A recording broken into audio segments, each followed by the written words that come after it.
नमस्कार मंडळी, लग्नानंतर होईलच प्रेम या मालिकेच्या पुढील भागात आपण असं पाहणार आहोत की सर्वजण हे जीवाच्या बर्थडे सेलिब्रेशनसाठी फार्म हाऊसवर पोहोचतात। सर्वजण जीवाच्या रूममध्ये जातात तेव्हा जीवाच्या रूममधले सर्व फोटो गायब झालेले असतात। काव्याला हे पाहून खूपच मोठा धक्का बसतो।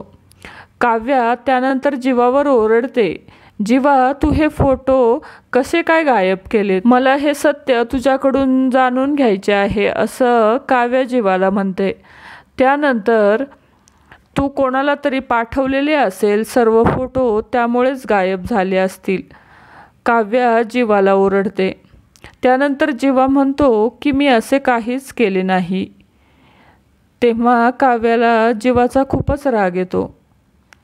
ती म्हणते की मला तुझ्या बोलण्यावर विश्वासच बसत नाहीये, तू माझी शपथ घेऊन सांग। त्यानंतर जीवा देखील तिची शपथ घेतो। त्यानंतर काव्य जीवाकडे पाहून खूपच रागावते। आता काव्य जीवाला म्हणते की तू आपलं प्रेम जगापासून कितीही लपवण्याचा प्रयत्न कर, पण मी हे लपवूनच देणार नाही। मी हे सत्य सर्वांना सांगणार आहे। मी आपल्या प्रेमाबद्दल सर्वांना ओरडून सांगणार आहे। तर नंतर जीवा काव्यावर खूप ओरडतो, तू काय डोक्यावर पडली आहेस का? तू कितीही काही सांगितलं तरी मी हे प्रेम कधीच मान्य करणार नाही, कधीच कबूल करणार नाही। तेव्हा काव्याला खूपच राग येतो।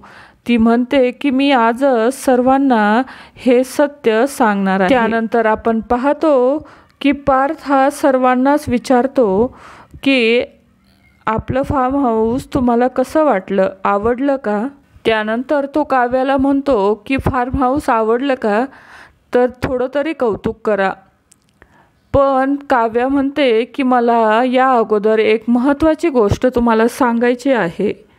नंतर सर्वजण काव्याकडे आश्चर्यचकित होऊन पाहू लागतात। त्यानंतर नंदिनी काव्याला विचारते की तुला एवढं काय बोलायचं आहे, तर ते लवकर बोलून टाक। त्यामुळे जीवा आता खूप घाबरलेला असतो। तो घाबरलेल्या अवस्थेत काव्याकडे पाहू लागतो।